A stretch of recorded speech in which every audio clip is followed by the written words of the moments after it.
انسان ته څنګه پته لګي انسان ته چې کله انسان یو ګناه کوي کنه دوه سيزونه چې د ګناه باندې مجبور کوي سو یو شیطان یو نفسانی خواهشات انسان ته څنګه پته لګي دا شیطانی وسوسه ده او کنه دا زما د زړه خپل خواهش دی زموږ استادانو هغه به موږ ته طریقه خوده فرمایل به وای کله چې استاد په زړه کې یو خبر راشي هغه د ګناه خبرې دا کار چاته پته لګي ګناه څه دی او بیا د دې ګناه په شا باندې کې تاسو سره دلایل موجود وسه او منصوبه بندي موجود و او قسم قسم خبرې ته خو دې دا به شیطانی اگر چر داسې منصوبه بندي او داسې دلایل او داسې طریقې هغه پکې نه بیا به داسې دا به نفسانی خواهشات دا اکثر انسان ته پروژه کې محسوسي لکه حدیث شریف کې راځي تاسو ته زیات معلوم نه ماته کم معلوم دی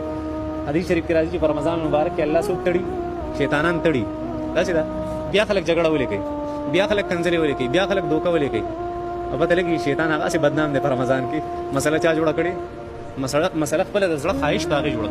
دا یو د زړه خواهش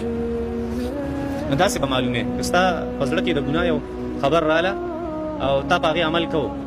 نو که د هغې په شا دلایل موجود چې لکه داسې وکړه بیا داسې وکړه که دا مسله راغله بیا به داسې کړې که دا راغله بیا به داسې کړې دا یو پوره پلانینګ و نو دا به د چا د طرف نه دا به د شیطان وسوسه او که داسې نه وه چېرته دلایل په شا باندې موجود نو پلانینګ موجود نه و په شا باندې بیا به داسې دا د نفس خواهش بیا د انسان خپل کمې د انسان په زړه به په خپله بیا دونه داغونه لګېدلي چې د بیا سم کار ته زړه نه کړي غلط طبیعت